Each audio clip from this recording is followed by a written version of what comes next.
Hi, I'm Tara, and welcome to Let's Do Books. You can email me at tara@thelesbianreview.com with any questions or comments, or come join the Facebook group, The Lesbian Review Book Club. I'm joined today by Jax Meyer, whose second book, A Marine Awakening, was recently released exclusively on Amazon and will be out later this year on Audible. Welcome, Jax. Morning. And I also want to add that if you are one of those people that does not use Amazon or can't use Amazon, you can email me at jax.meyer.author@gmail.com, and I will send you a copy. That's pretty great, and I think you should take her up on it because, who doesn't love a book? So you're here today, Jax, to talk about your journey as a Lesfic reader and how that led you to become an author. So where did that begin? So I'm one of those people that also annoys the heck out of me in that until about a year and a half ago, I didn't know Lesfic existed, and I don't know why. I came out 20 plus years ago, and I realized there are going to be some people already screaming and going, "There were books then!" I know that now. But I didn't realize that at the time, because I grew up in rural Wisconsin, where we didn't have queer bookstores, or even feminist bookstores. We were lucky to have bookstores at all.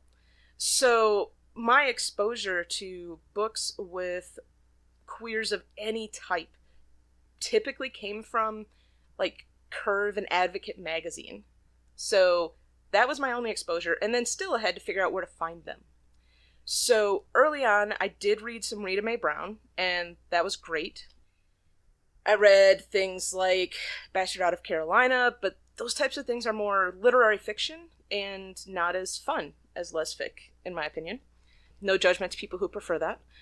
And then I remember the biggest thing was me finding Stone Butch Blues, which, as a butch, that was the most important book probably for my entire life. And that really made a big impact. But at the same time, I still hadn't found just romance or just happy books. Things that made me feel hopeful about the future instead of somewhat scared and depressed. And so it was a weird time then, before Amazon being able to just search for things and find things and send it to you, and no one even knew what you ordered. And then right during this time period, I joined the Marine Corps, and that's the time of Don't Ask, Don't Tell. I couldn't have books around. I couldn't dare go into a bookshop and look without risking someone finding me. And actually that fear and those feelings are very integral to A Marine Awakening, and it was very cathartic to write that, because I was excessively scared, more scared than I needed to be probably, but that really kept me from looking for books at that time in my life. So once I got out, and that was a whole thing with being discharged under Don't Ask, Don't Tell, somehow the only thing I was finding were comics. So Dykes to Watch Out For, Jane's World, which I adored and worked really well, but I still can't tell you why I haven't found Lesfic until a year and a half ago, in between that time period. It might be that I just didn't recognize that I needed romance in my life. And I don't know, but about at this point now, about 3 years ago, my wife had an idea for a story. And I was like, this is a great story. I'm totally fascinated. But she has some neurological issues. And so I knew in order for this story to exist, I needed to help. So I started doing research. And as part of that research, I was Googling the top lesbian romance books. And for some reason, didn't find the Lesbian Review yet at that time. I'm not sure why, but it's cool. Because I found it later, and that's what matters. But I found a list that was probably just some random, After Ellen list or something. And ended up choosing Melissa Braden, Waiting in the Wings.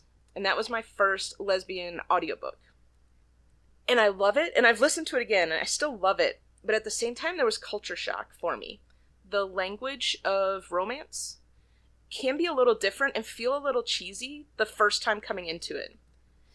In no way is Melissa Braden really a cheesy writer, but it was so different. And so I was like, this is interesting, and I think I had to let myself admit that I liked it. I had to give myself a little time. So that gave me my first taste of realizing there were some good stories out there. And then give it a few more months, and the fiasco of He Who Must Be Not Be Named happened with the election, and I was angry all the time. And I couldn't stay angry like that.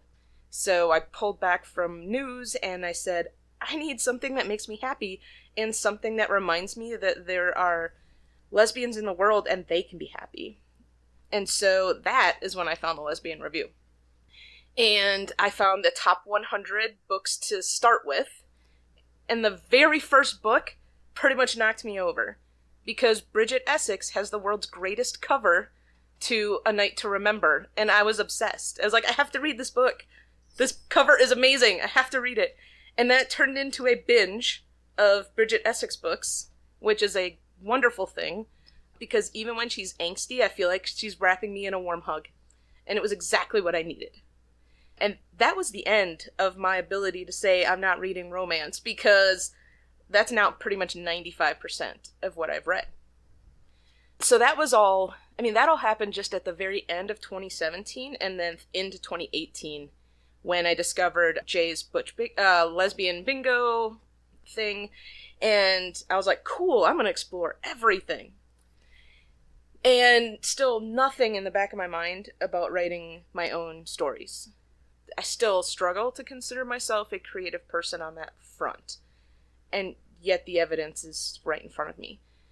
So I found that I was reading a bunch, enjoying all these different types of books, but really focusing on just women and remembering that there are all these different lives out there that are so different from mine, and yet there are similar aspects.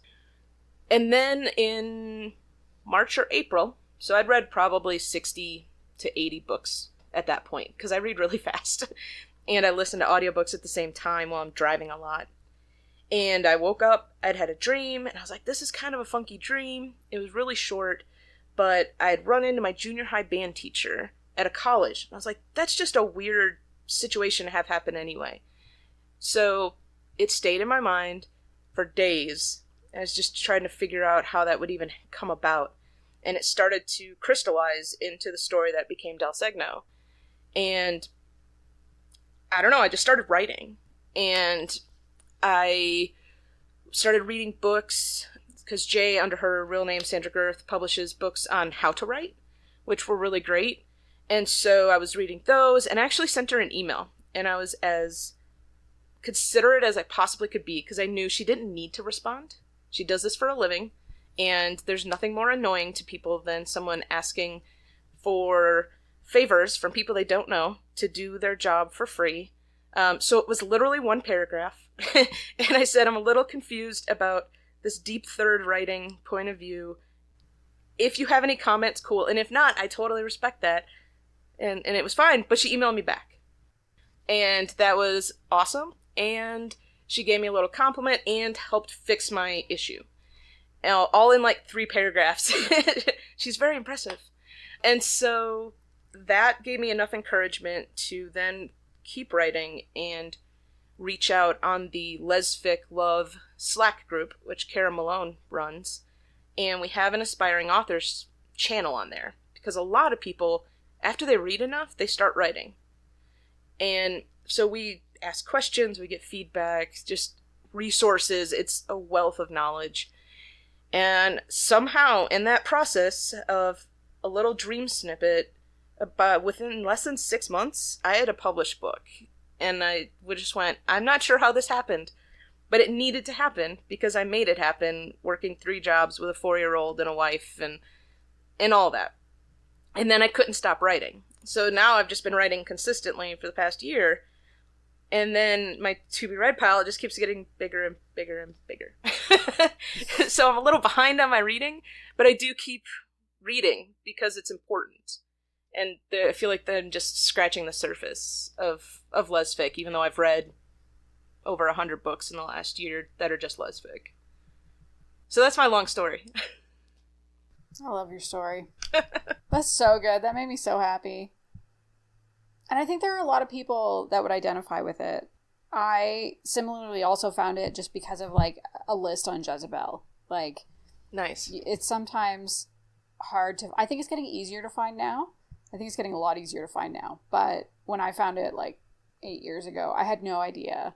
And you almost needed, like, a gilded invitation to the to the secret party that is Lesfic behind the big party that is the rest of publishing. You're listening to the Lesbian Talk Show. TheLesbianTalkShow.com, your hub of podcast information. So, do you have some favorite books that you might want to recommend to listeners? I have too many favorite books. I'm a pretty forgiving reader. As long as I am entertained, and then I'm automatically like, okay, cool, I like the book. And then if I learned something or it was just really exceptional, then I love the book. And there's a lot of in those categories. And that's even with me really focusing on primarily Kindle Unlimited books because I don't have a lot of money yet. So I don't read a ton of traditionally, not even traditionally published, but as far as Lesfic, publishing house type books because that costs more money. And I would be in a lot of trouble if I spent all our budget on books.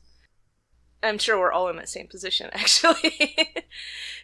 But the first one that really, like, blew me away as the, like, truly I wanted to keep reading it, even though it tortured me as I read it, was Casting Lacey by Elle Spencer. It's so good, and it drives me crazy, and I want to strangle them constantly in the book, and yet I love it so much.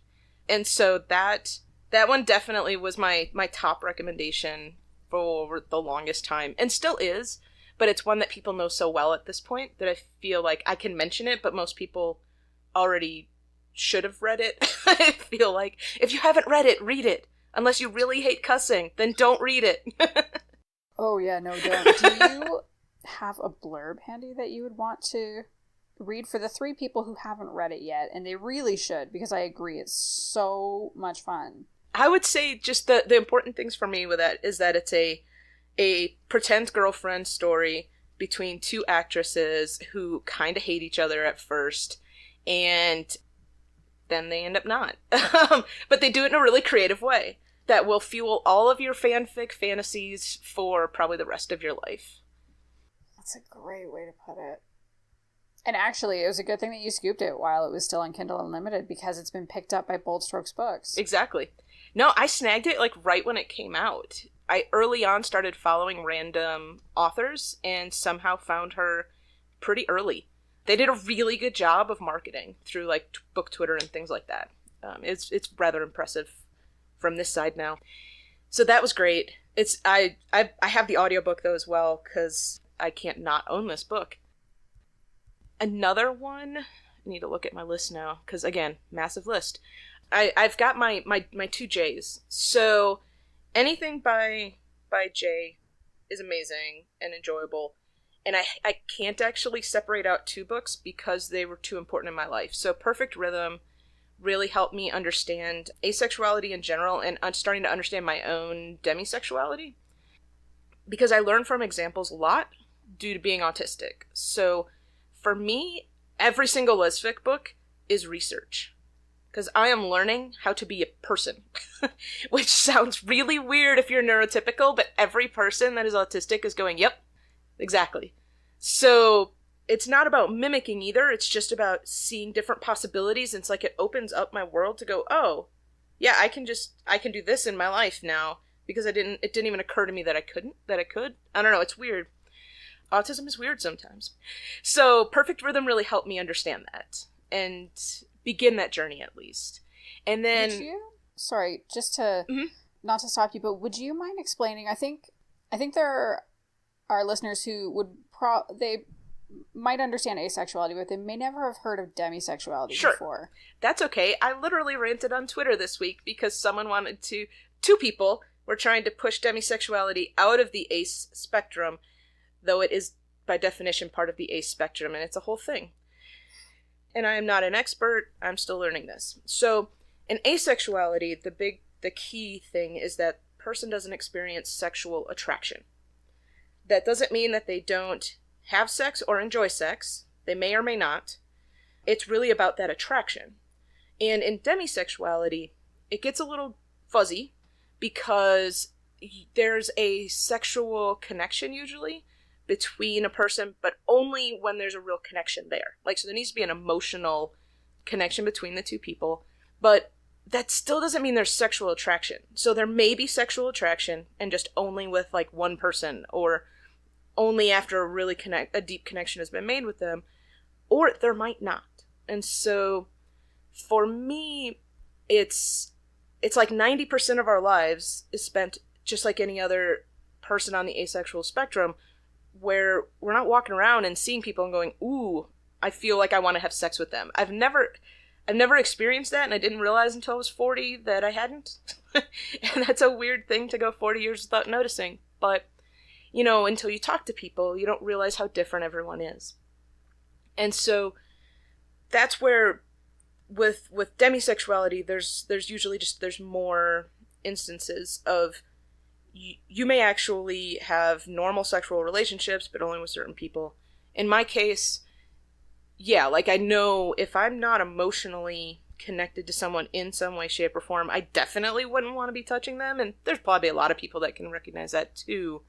But it's just like there wouldn't even be like a fantasy about someone, like an actress. I'm like, I'd be like, cool, I'd like to know them as a person, but there's not a sexual component to it. That's just completely foreign to my brain. I don't know if that helps a little. It does, and I think that will help other people too. So what is the other J book that you were going to mention? So the other J book is Just Physical. So in there, the main character has MS, and it's early in her diagnosis, and so she's okay sometimes, she's okay not okay other times, and then she meets Crash, the stunt woman, and there's this whole constant of like, there's interest, but she doesn't see a future with her as a sexual being because of her MS, because it's so unpredictable. And in my life, my wife has Lyme and neurological issues from seizures, and there's actually a lot of overlap between MS and Lyme, and people get mistakenly diagnosed with both all the time. And so reading it, I could hear, I could have heard it in my wife's voice. I was just like, yeah, you've said that before. and so it was something I could really relate to very, very easily. Though I'm not a stunt person, and that part was amusing. But not yet. No, that would hurt. So I really like that book because it shows a very realistic portrayal. And that's what Jay does really well. She researches well, and she makes sure she gets really good beta readers that check her on her stuff.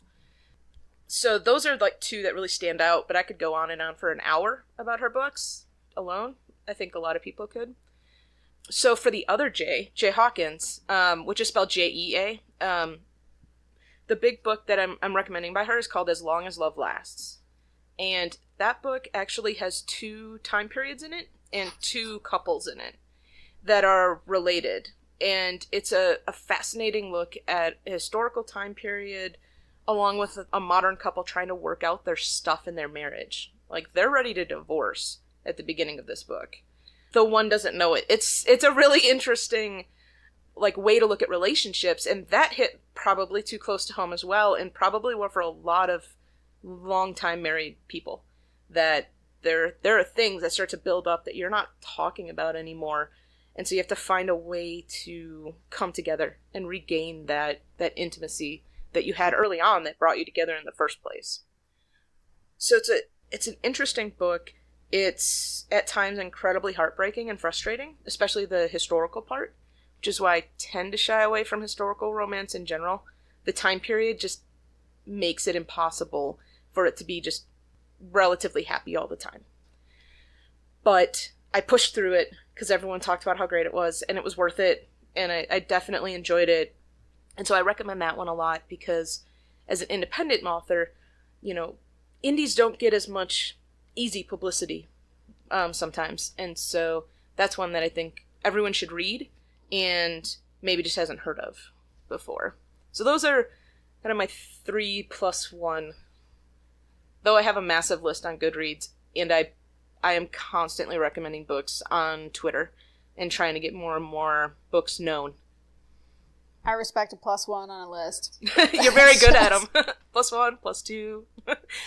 Oh, you've noticed. Thank you. I love lists. I'm all about the top lists on the Lesbian Review, and I'm constantly putting the Lesbian Review out there because you do such a good job of this. All of you do a great job on the reviews and of giving a good overview and a good feel for a book.